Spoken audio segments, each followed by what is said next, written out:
UBC, or there at UBC, and did her Ph.D. at Toronto. And she's currently a professor of mechanical engineering at UBC. She holds an NSERC Chair, and her research is robotics. So she's a roboticist engineer. Excellent. With respect to the theme of our speaker series, careers in engineering, we're especially pleased to have this over here.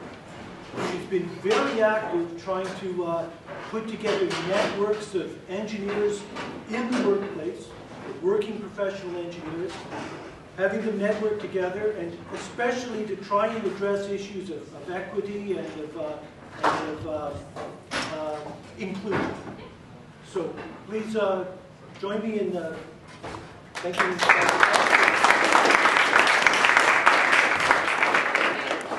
It's really a pleasure to be here. Thank you so much for inviting me. I'm really glad to be here. My history around here goes way back because I went to Churchill.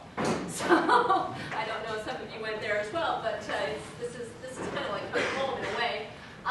So today I'm going to be talking to you about engineering careers, but as mentioned, I kind of wear a few hats. So the hats that I have today are to represent UBC and to talk about some of the things we do there, to represent engineering, which I care greatly about. I think it's a wonderful career, and I'd like to have as many people with their bright minds being involved in engineering, because I think engineering can save the world, quite frankly. And then I have this hat as the Chair for Women in Science and Engineering. And really what I want to do there is to make sure that all people, women, men, people from diverse groups, look at engineering and see what a wonderful career it is, and consider it. Not that I want to force everybody to be engineers, but I want them to see the opportunities and to communicate well what it is that engineers do and why we should care about engineering. So those are some of the things that I'm going to try and hit today. So, I am the NSERC Chair, I mentioned already, and my research is centered around human-robot interaction. So what I care about in terms of my research is how robots and people can work together in collaborative settings, whether that's in a home setting or a hospital setting or in an industry setting like on an assembly line. What we're interested in doing is developing the ways that robots and people communicate together so that it's not trying to use some kind of clunky thumb pad, but it's actually a conversation that could be part body language and it could be quite part verbal, and trying to make that interaction more fluid, because robotics is going to be part of our future. Robotics are going to be in our factories, and we need to be, as a first world nation, really good at using them and integrating them into our world so that we can keep the high-value jobs that we want to have and be successful in supporting the economy that we want to have. So that's a little bit about my research. I'll be talking a little bit more as I go through some of the career options that there are in engineering. I'm also, as an NSERC Chair, very interested in inclusiveness, and so we have a Women in Engineering program at UBC. There's also one at SFU and UVic, which supports women because there's small numbers, and of course all you guys want more women in engineering because that improves the dating opportunities too. And also, one of the things that is really good for women and men is our mentoring program, and we have that at UBC as well. And I think that's something that's really helped students think about what they want to do in the future. So those are the things that I'm very excited about. So a little bit about the chair.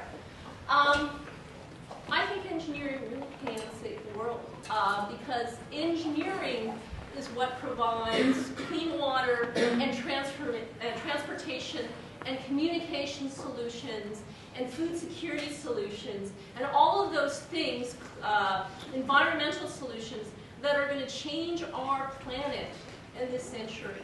And if you want to be part of that change, you really need to seriously think about engineering, because those are the people that take the science and make it happen. So that is why I'm very excited about engineering, and that is why I really want you to consider it, because I want you to think about how you can make that change with the skills that you can get in engineering.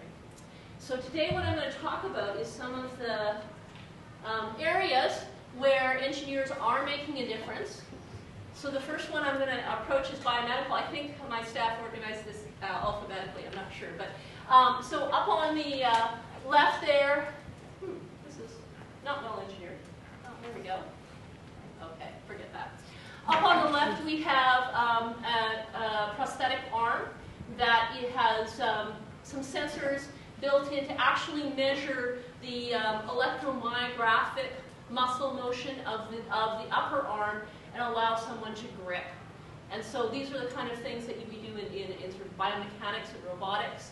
Artificial hearts on your right there is another area that, it's not doctors that make those, it's engineers, okay? So engineers are the ones that design the fluid mechanics, the pumping, the mechatronics, the electronics and control, and they also deal with the materials, because all of these things that we put in our body can't be rejected by our body, so we have to design the right kind of materials so that they will stay in our body and not infect us. And those are all things that engineers do within the biomedical field.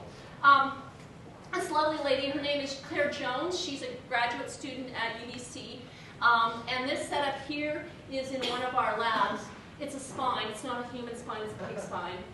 Okay, and what she is actually measuring is this instrument. It's flying with all these probes in it, is looking at the tissue and fluid in the cartilages in between the bones. So if you think of a spine, it's actually a mechanical system with a whole bunch of joints.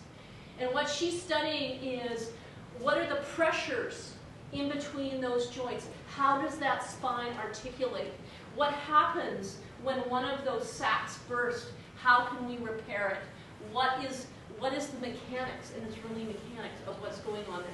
So she's a mechanical engineer. She did her undergraduate in mechanical engineering, and she's actually just finishing up her Ph.D. in biomechanics. And where does this go? Well, this goes into designing the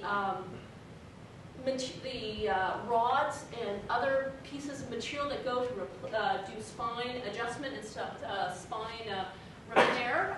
It goes into designing protective equipment for protecting spines and crashes, so it actually goes in terms of studying helmets. It goes in a lot of different areas in terms of biomechanics. So this is, if you're interested in helping in the medical area, this is where engineers help and make a big difference. Without this, we would not have many of the advances that we have in the medical area. Kat Lohman-Gardner, who is another UBC graduate, she's the lab coordinator at the Center for Hip Health, and a lot of actually what she does, besides coordinating a lot of the experiments that go on the hip health, is she makes a lot of the jigs and fixtures for the experiments. So when they need a new hip design, so she'll go into the machine shop, she'll create the casting or the mold or even the actual device that's going to go in for that hip, and they have a really high-end machine shop in there, so they can go and manufacture the jigs and fixtures for that. So that's the kind of stuff that you might be doing in a biomechanical engineering job. There's a lot of other places. One of my graduate students is now working at a company that's designing the custom orthotic devices. So if somebody needs a new arm or a new leg, she will do the 3D CAD design to fit that to their stump so that they will have something that doesn't chafe and doesn't cause problems and helps support their biomechanics properly. So there's a lot of exciting work that can be done in this area. Okay, I'm not a civil engineer. I admire civil engineers. But I can talk a little bit about sort of some of the things that civil engineers do. So some iconic pictures here. Towers in Tokyo, Sydney Opera House, Melbourne Bridge. These are the kinds of landmark buildings that structural engineers are involved in building. And not only are they worried about making a statement, but there's also all the environmental and safety and transportation and human factors issues that come in designing a building. So these are some of the things that that structural engineers need to take into account and study when they're in their program. John Powell is a local engineer, and he is the president of Structural Engineers Society. So within engineering, we do have a number of professional groups. There's, of course, the Association for Professional Engineers and Geoscientists, who is sort of our umbrella group that makes sure that we behave in a professional manner and regulates our practice. But there's also groups of people that get together and just work together to improve the standards by which we develop our different systems, and have meetings, have tours, have invited speakers come in. Engineering is definitely a lifelong learning process. You're dealing with technology. Technology is always changing. So as engineers, we are always involved in lifelong learning. So John is an example of that. Examples of some of the projects. This is a downtown building that he is responsible for putting together. And also this bridge here, which was done especially difficult location to get into, bringing in this special trestle bridge in there. So some examples of structural. Composites. So materials engineering is really what we're talking here. It used to be metals engineering. Well, it's gone quite beyond that now. So the idea is to take the materials that we have and bring in fibers and other non-metal materials into the mix to make lightweight, super strong things for the aerospace industry, also for commercial products. So even things like cell phones and cars. I mean, cars that are just made completely with plastic and composite materials, much more lightweight, much more energy efficient. These are the kinds of things that are going to allow us to develop transportation solutions that use less energy. So composite and aerospace design is one area that our engineers get involved with. Now here's the high end. This is Burt Rutten. He's an amazing guy. He's won many prizes and involved in designing all sorts of amazing jets and space vehicles as well, including winning some X prizes. So that's sort of the high end. Also in this picture we see one of the GM concept cars, which is no metal in this car.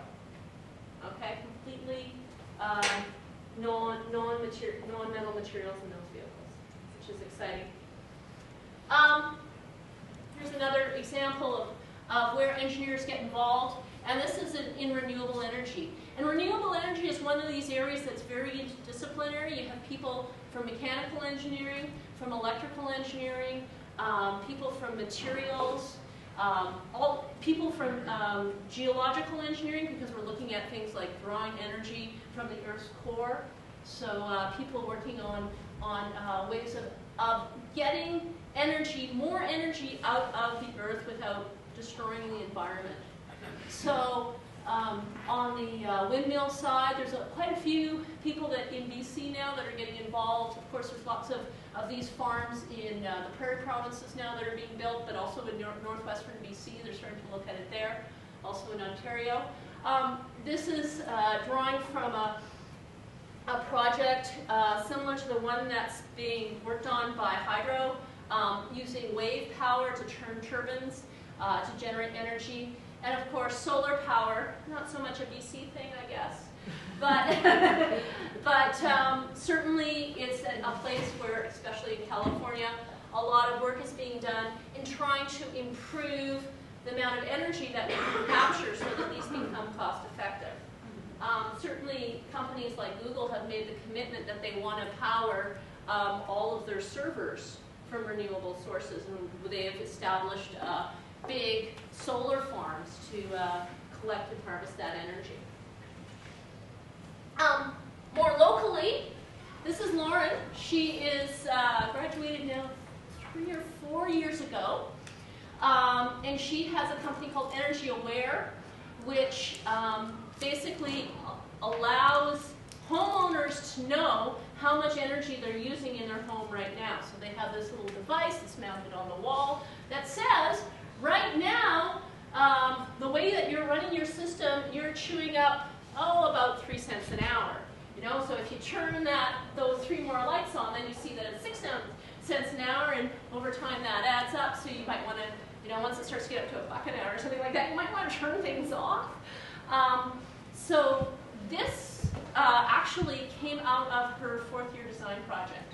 So Lauren got together in her applied science, I think it's a 450 course, with some commerce students, and they put together, Lauren's a mechanical engineer, they got together with some electrical engineers, they put together the design for this package, and then they also got together with the commerce students who developed the market, made the connections to the people who would be interested in using this, like Hydro and BC Transmission. And after they graduated, they launched this company, and it's been quite exciting. They've won a number of awards for what they've been doing. She's had a great experience with it just because it's something that she also really cares about, and she says it's a huge learning experience being, you know, COO. It's like, whoa, that's a way to start your degree or your career. Another sort of on the high end, again, we're looking at Manuel Sachs, who is one of the people looking at solar cells, did a Ph.D. in this area, and developed these specialized solar cells. The idea is, with solar, you're trying to make the cells cost effective, right? So one of the things that we're doing as engineers is we're trying to always optimize our design so that in the end, it doesn't cost any more, or it costs, when you compute it out, the costs of being green are comparable to the cost of, or less costly than poisoning the environment when you consider the cost of what it is to poison the environment. So we're trying to make it so that people will just go green, because if it's just it's the right thing to do and it doesn't cost you more, people are going to do that. Okay, so now we're getting into my area. This is stuff that I'm excited about. So on the top, this is a fully automated assembly line here. They're working on an engine block. The robots that you're looking on, they're big. And these robots, there's nobody, what you notice about this picture is the absence of people, right? So in traditional robotic cells, the robots are in the cell and there's no people. And that works really, really well if you have a lot of things that you're going to produce over and over again, and you're not going to do a lot of changes in your line. And that's traditionally for, you know, the last 100 years while we've been making cars, that's been the traditional design of the assembly line process. But the fact is that the assembly of cars is changing, and the assembly of many products are changing, and customization is becoming more and more in demand, and short runs are becoming more and more in demand. So we're now getting to the place where every time we change one thing, we have to reprogram a bunch of these robots, and it becomes very costly and time-consuming. And what companies actually want to do is to be able to have somebody be able to work within that environment so that when they want to make a change, they can make it quickly with a person who can just, you know, do that little bit of customization, and then let the robots take over the rest of the day-to-day work. The other thing that they're very interested in doing is there's some work that a robot is just not good at. When it comes to being smart, well, robots aren't terribly smart, okay? They are very repeatable, they're very accurate, but they're not super bright, and they can't make decisions very well on the fly because they only have a certain set of information. They may not have complete worldwide information. So companies are very interested in having robots like our friend the PR2 here, which is comes out of California. It's a robot that was developed at Stanford and is now being built with backing by investors from Google. And this robot is an assistant. The idea of this robot is, I'm working at something and I need a helper. I need some robot that can observe what I'm doing and bring me the right tool at the right time and make me, the high-value person, more efficient and more effective. So I'm not going off and looking for the right tool. It's getting it, and I'm going and busy working on the device. So this is where automation is going. We've got this. It works. We still need people working on this area, but this is the new area where we have robots that are going to be able to go and do our grocery shopping for us, literally. We already have robots that actually can go and be our avatar at work. So you can send your robot to your business meeting, and it's there. Or classroom. Or classroom. And it's funny because you say, well, why would you do that? And it's because the actual presence of the robot actually makes a difference as compared to just having a screen. I mean, even just having the screen mounted on one of those cans, right, that moves around, people, because of the motion, people address it. So that they have done a bunch of studies now with the precursor to the PR2, where they bring that in and driven around, and it changes the way that the interaction allows you to go and meet with people remotely from your desk at home. You can go into other people's cubicles or go to a meeting and meet with them. It's an interesting idea. It is going to happen. It's changing the way that we're thinking about meetings. It may allow us to go to meetings without flying and using a lot of carbon, which is a good thing. And we need to understand it and be part of that. It's one, we have to figure out how is this really going to work, and that's part of the exciting research I think that is going on in robotics today. So in our lab, it's a couple of examples of things that we're working on. So on the top left, we're working on actually sharing the space in terms of picking up an object. So if me, and that's Betty with the blue glove, are going to go and pick up this glass, and I reach for the glass, and Betty reaches for the glass at the same time, the question is, who should get the glass and who should yield? And how should Betty know that whether I really, really want the glass, or whether I'm just sort of, oh, okay, I'll go and I'll move my hand somewhere else? So we're actually looking at the motion called a hesitation motion, which is sort of that little hover you do before you go, if you both go, oh, everybody does that little, or when you go to a four-way stop and everybody hesitates, who's going to go? It's the person on the right, by the way. But in a robot, we don't have a right. Like, who yields? So one of the studies that we're doing with people right now is trying to figure out, first of all, can we recognize their motion? Can they recognize hesitation in the robot? So is it mutual? And secondly, what are the rules at work so that people and robots can cooperate? So that's one of the studies we're doing. If you want to participate in that research, we actually do web surveys of that research where we show you clips of different hesitation, and we survey you about what you think about those motions. So you can check our website. If you Google Keras, you can get there and find out more about that. On the bottom left, that thing that looks like a wombat there, that's a robotic creature. Its ears stiffen, it purrs, it breathes, it has a heartbeat, and it gets warm. And why would we be interested in that? Well, initially the interest was actually in computer science. Researchers were interested in, can we make a completely haptic display? Haptic means touch. Can we make something that, instead of displaying to our visual senses, displays and communicates to our touch senses? So that was the original thing, was let's see whether we can play around with touch. Then we got a hold of it with some people from Children's Hospital, and they said, man, we could use this with kids that were having anxiety issues, because we could use this as a communication tool. We could show them maybe when they're breathing really quickly, we could show them how fast they're breathing, and maybe the creature could show them how to slow down. So instead of the psychiatrist saying, breathe slower, which to a 6-year-old, yeah,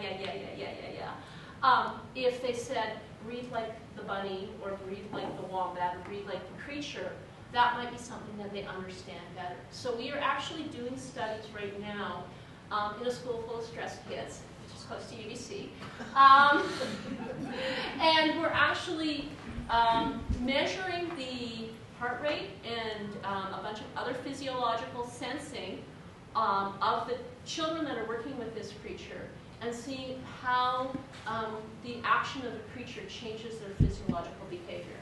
And that's all within sort of this robotics area that we're interested in. So here this person has a corrugator sensor which is measuring sort of frowning. She's also wearing a heart rate sensor on her hands. She has GSR, galvanic skin response, which is a measure of the voltage drop or the resistance that's in your skin due to stress, due to a buildup of fluid in your skin. So we're measuring those physiological parameters, heart rate, breathing, and we can either display those on the creature, or we can get the creature to move in a certain way that tries to entrain that person into a slower breathing rate or a slower heart rate.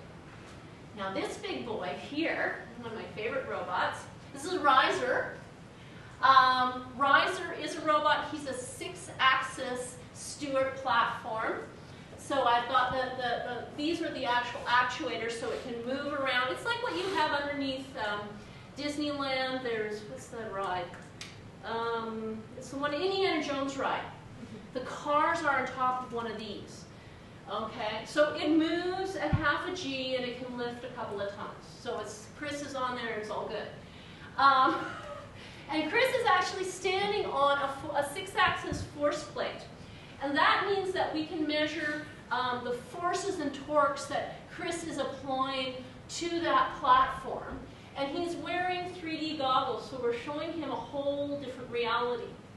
Okay? Why are we doing this to Chris? It's not for torture. Okay, we don't torture postdocs. What we're interested in studying with this robot is the human balance system. You don't stand still. Nobody stands still.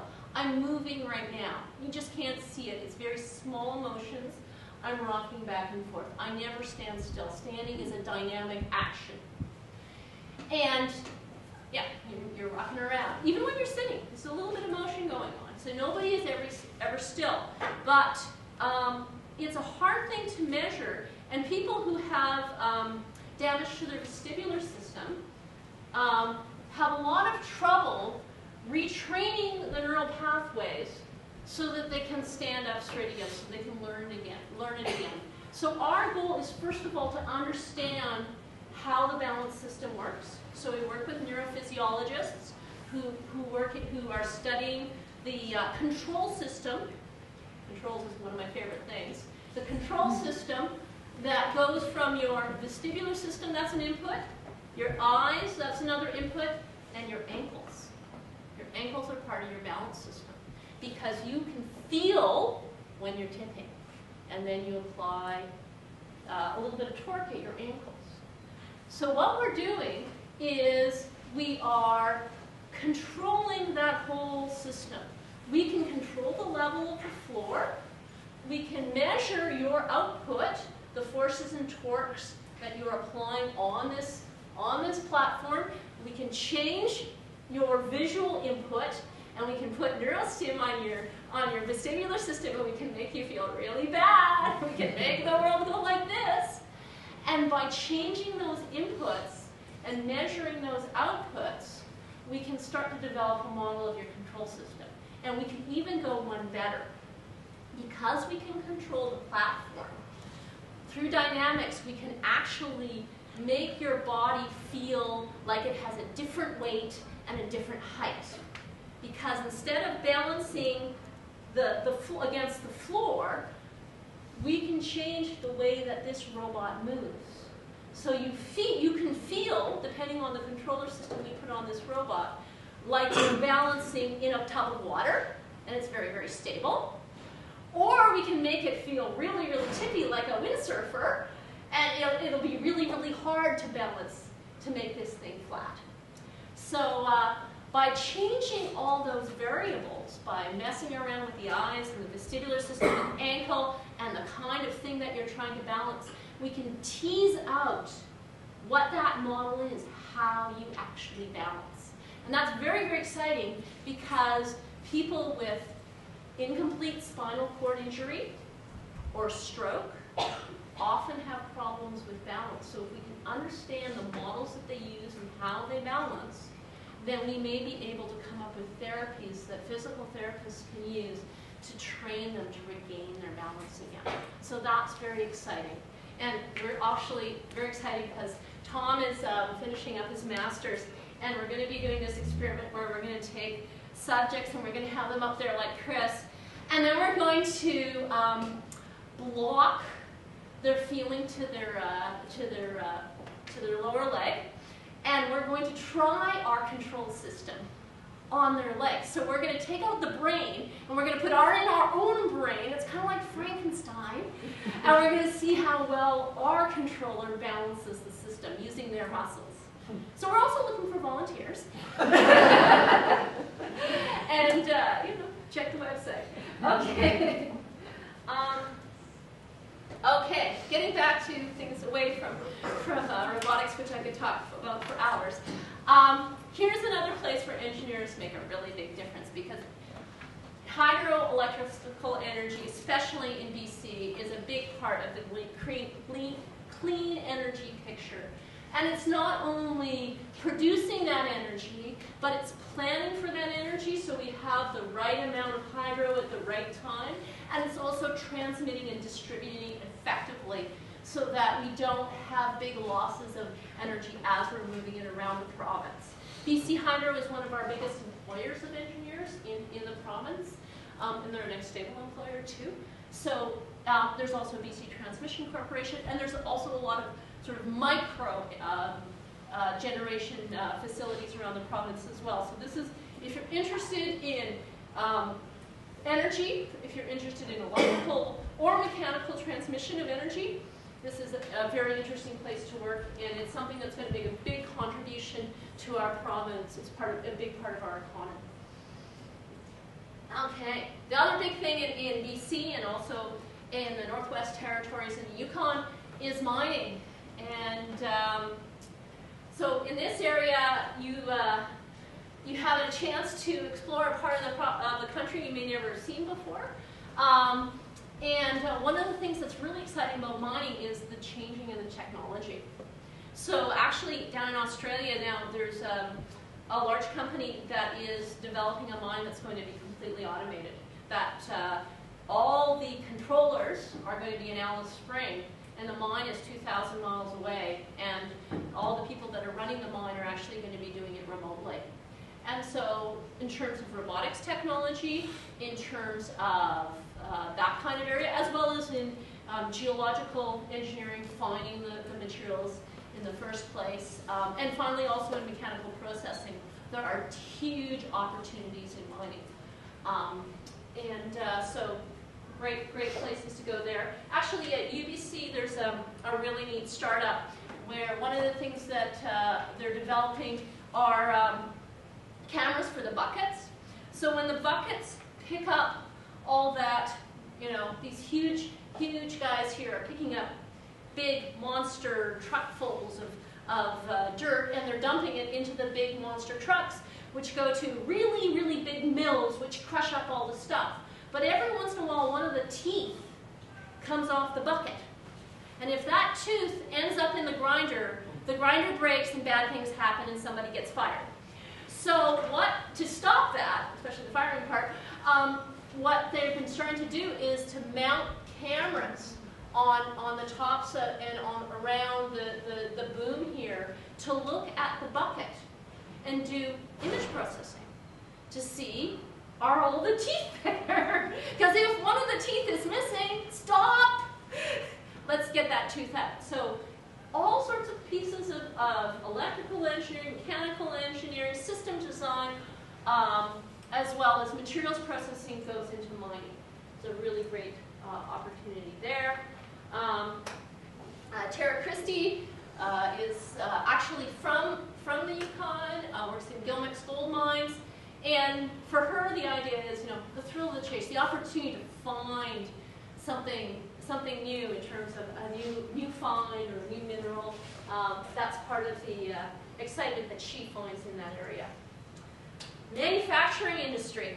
Okay, that's certainly not so much in BC, but it's a huge part of central Canada's economy.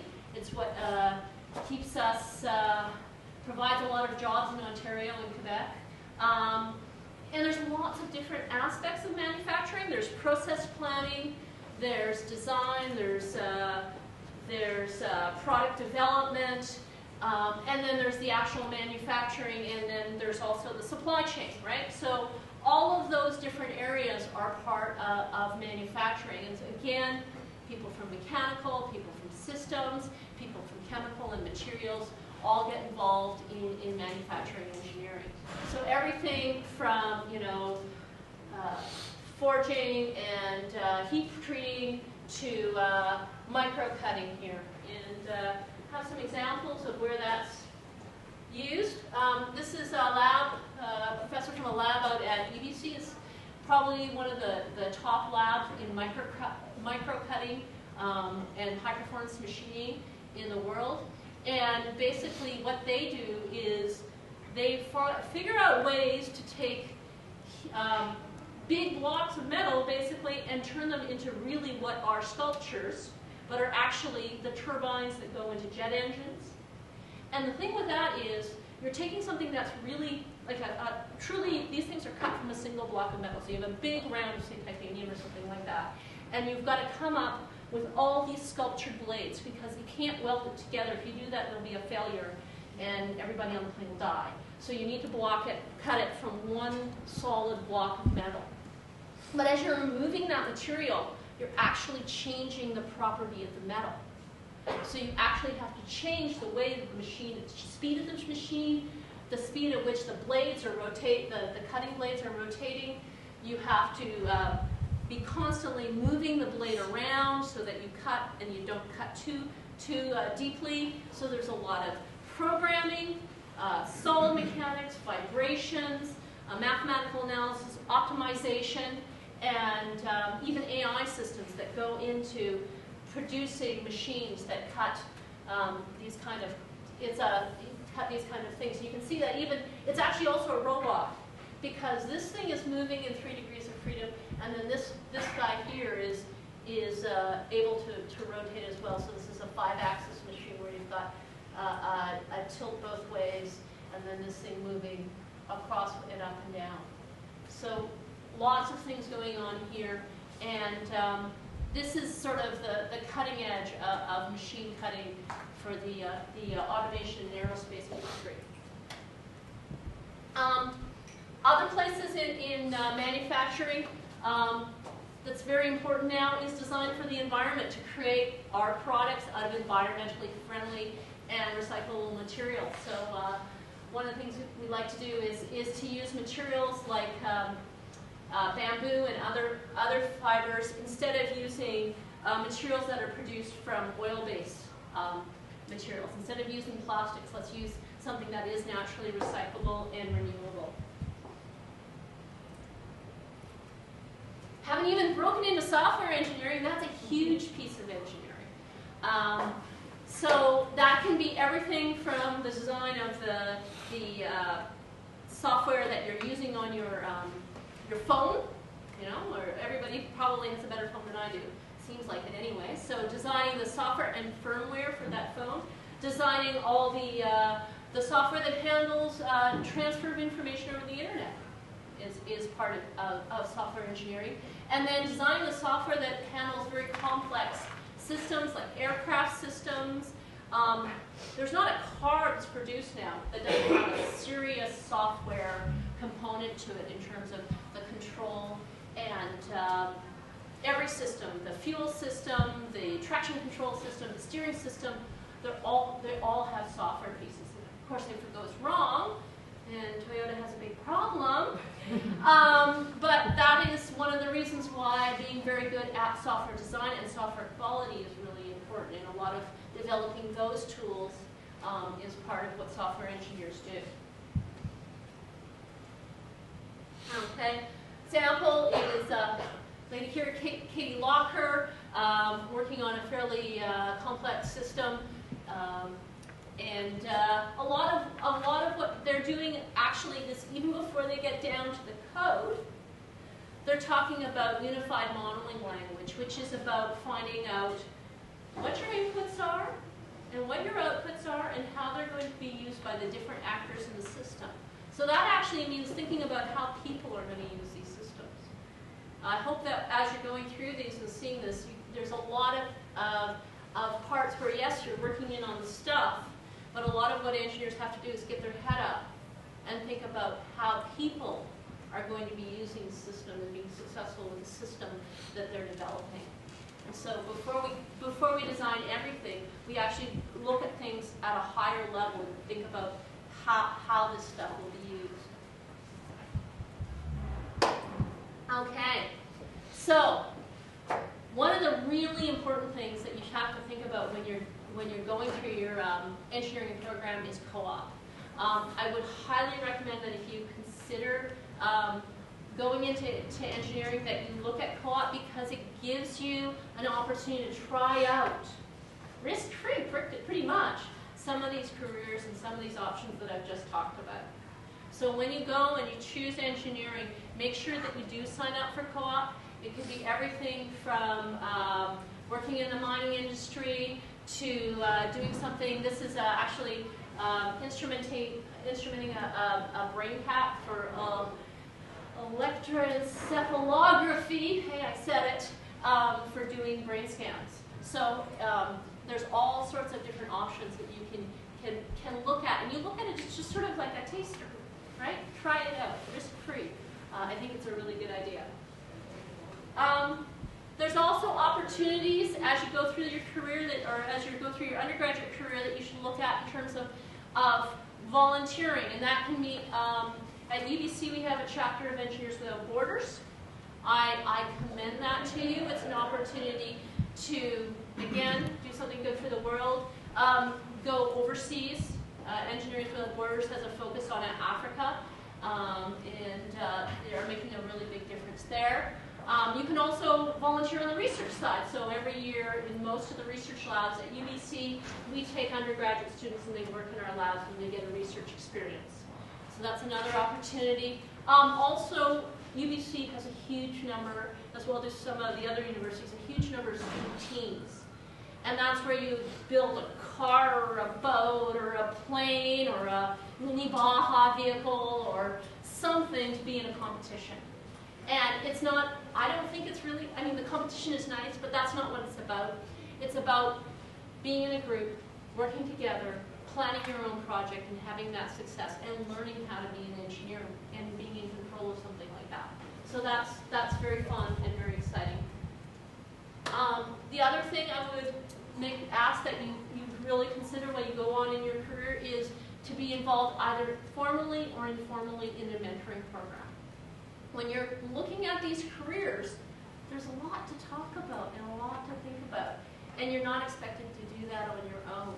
There are people that have walked this path in front of you, and they actually really do want to share their experiences. It's quite rewarding to talk to folks about what they've been doing, and so I commend to you to take an opportunity. If you see that there is a mentoring program in the institution that you're at, take the opportunity to do that. It's not a job-finding program, okay?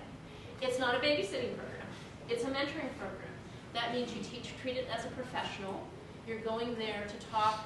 People are giving you your time, and you're going there to talk about what your professional opportunities will be like. It is very valuable, so I recommend that to you. Networking, huge. Take the opportunity. Most of the student clubs have networking nights. Get involved in your student club if you can. Volunteer, because best way to find careers, find answers, find opportunities is through people, not through job ads. Most jobs are actually found, and most opportunities are found through people that you know, not through answering an ad in a paper. That's the least successful way to do a job search, is through the classifieds.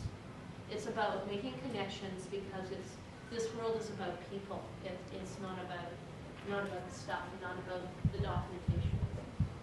Okay. WEST has opportunities for networking. We put on a lot of events. If you want to find out about more about us, you can Google WWEST. We have a network. We're on Facebook, we're on Twitter, we're on LinkedIn. And we have a mailing list, so you can find out more about the opportunities that we have.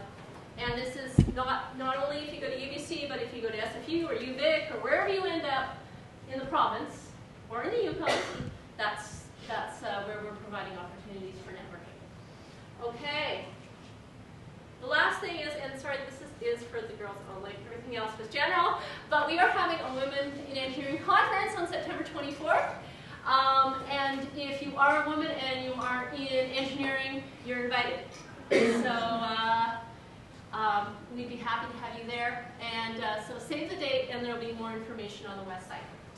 Okay, and I think that's it. And do I have time for questions? Yes. Okay. That's fantastic. It's making me wish I was an engineer. All right. There you go. Sold Does one. anybody have any questions they'd like to ask? Would you still recommend co-op for somebody that was planning on staying in academia? Oh, yeah. Absolutely, I did co-op, and it was really, really good. Because even as an academic, it's sort of kind of like running a small business, actually, because I have payroll I have to worry about, I have business plans that I have to do. So absolutely, doing co-op. I did co-op in industry, and I did co-op in research labs. So it helped me sort of decide what I really wanted to do, which was the good fit for me, because I didn't know as an undergrad what I wanted to do. It took some time. Yeah. There seems to be a lot of levels of specialization. Mm-hmm. So at which point do you really specialize in the very narrow field of physical? Yeah. Okay, so never will it dominate your destiny. Okay, it's not like that. All right, you can go and do mechanical engineering and end up doing electrical engineering, or you can go into materials and end up doing something else. Right. So you pick what you think. Go and find out as much as you can. Pick something that you think you will be good. Talk to a lot of other people. Talk to students who are already in the programs and find out what they're doing. Right. But if you go, say, into, I don't know, mechanical engineering, get to the end of mechanical engineering, you think, I really, really, really care about electrical engineering. You can take courses, do a master's, something like that. Now, it also really depends whether you're really focused on doing something that's very specialized, like me, I'm all about robotics, or you want to be very general and you like the big picture thing. So big picture people tend to be people that sort of have done an undergrad, right? They get an undergrad in electrical, mechanical, something like that. And then they'll work for a while. Sometimes they'll come at that point after they've worked for a while, they'll come back and do a master's degree. Sometimes it's a master's in engineering, sometimes it's a master's in business, right? Because a lot of what we do in engineering also has an economic part to it. There's no rush, okay? I didn't go back. When I did my master's degree, I'd already worked for a number of years before coming back.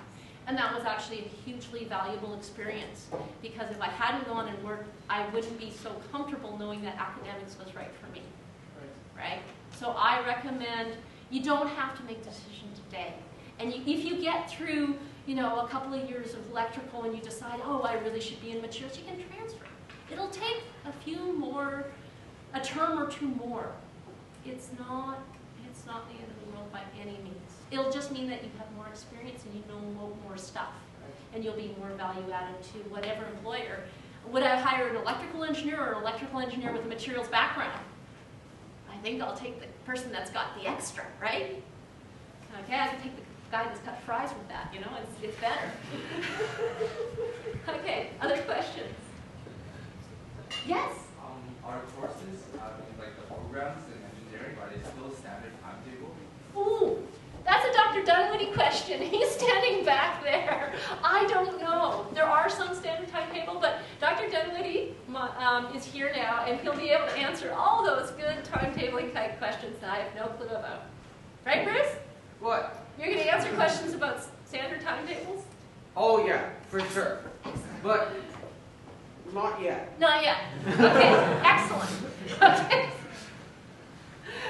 I was interested in doing chemical biological engineering. I was kind of torn between that and mechanical, and I'm just wondering, it is such a different field, but is there quite a bit of overlap between the different engineering departments, or?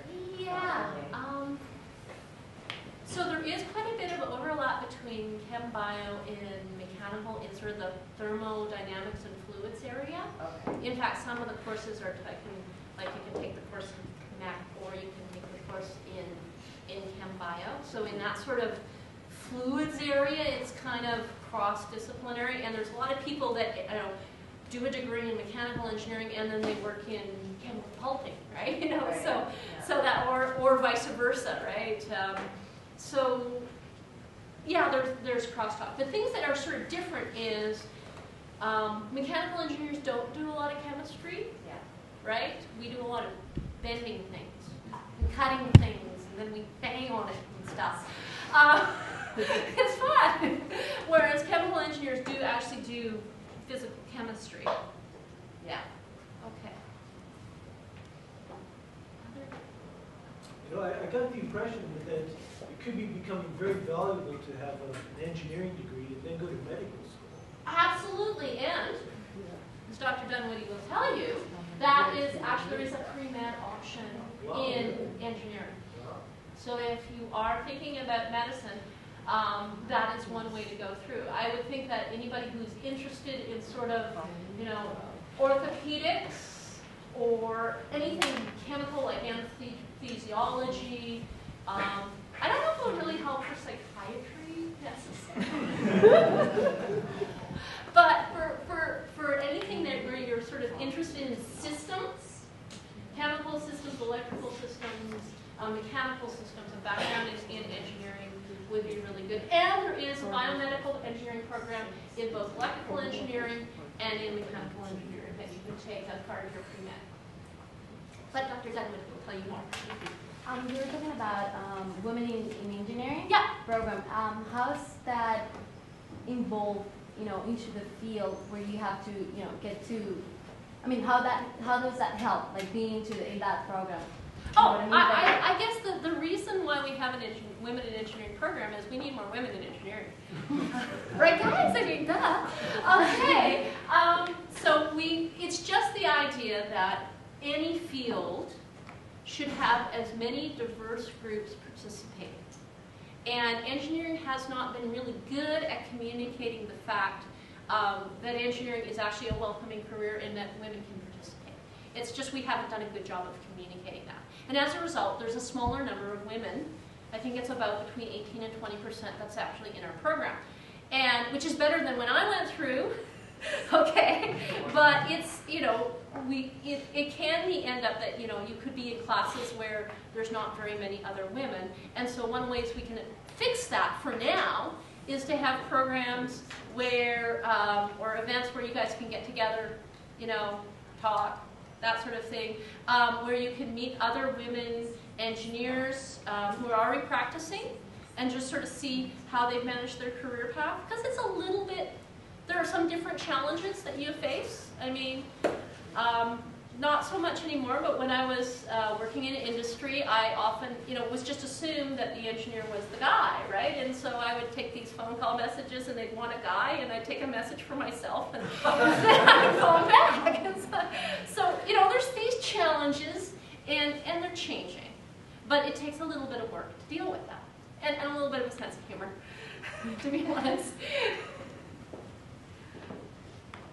I like guy engineers, though, I have to say. I married one, in fact. So they're okay. Sorry, I was just wondering, is there a biomedical option in the chemical biological engineering as well, or any amount of specialization? Bruce, is there a bio option in chem bio, biomedical option in chem bio? No, it used to be there was a biological option, but it's now considered to be part of the overall program, and the program is shifting so there's more biology in the core program for chem bio. Yeah, so the biomed options are in mech and electrical. Yeah. So is that really different though? Like, Well, do you they know all what I have mean? sort of different flavors. Like the biomed electrical engineering one is sort of instrumentation based. Yeah, more prosthetics. and that Yeah, kind of thing. well, yeah, more like sort of measuring all the different signals and signal processing. The biomedical mechanical is more about knees and hips and Yeah. materials and stuff like that.